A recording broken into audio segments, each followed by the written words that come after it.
ऋषि मांडव्य द्वारा यमराज को श्राप। महाभारत काल के समय एक बहुत ही तेजस्वी और प्रतापी ऋषि हुआ करते थे जिनका नाम था ऋषि मांडव्य। ऋषि मांडव्य ने अपने जीवन काल में कोई भी पाप कर्म नहीं किया था, इसलिए अब वो मोक्ष की तैयारी में जुड़ गए थे।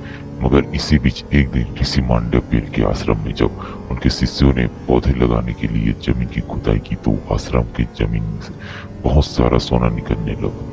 जब ये बात राजा तक पहुंची तो उन्होंने ऋषि मांडव्य को पूर्व काल का डाकू समझकर पकड़ लिया। राजा ने ऋषि मांडव्य को प्रजा के सामने ही सूली पर चढ़ाने का आदेश दे दिया, किंतु जल्लाद ने जितनी बार भी ऋषि मांडव्य को फांसी देनी चाहिए, ऋषि मांडव्य मरे नहीं। फिर राजा को अपनी भूल का आभास हुआ और उन्होंने ऋषि के पैर पकड़कर उनसे क्षमा याचना कर ली। मगर अब इधर ऋषि मांडव्य कुपित होकर कालदेव के पास पहुंच गए और उनसे जानना चाहा कि उन्होंने जीवन में कभी कोई पाप नहीं किया, फिर ऐसा अपमान की परिस्थितियां क्यों बन गई।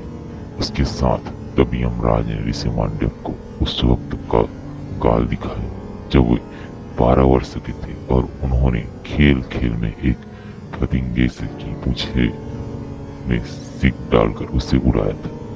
कालदेव के अनुसार ये उसी पाप का दंड था, किंतु ऋषि मांडव्य इसे पाप नहीं मानते क्योंकि उस उम्र में बालक को पाप और पुण्य का ज्ञान नहीं होता। ऋषि मांडव्य इसी बात से कुपित होकर कालदेव को एक दासी के गर्भ से नीच जाति में जन्म लेने का श्राप दे देते हैं।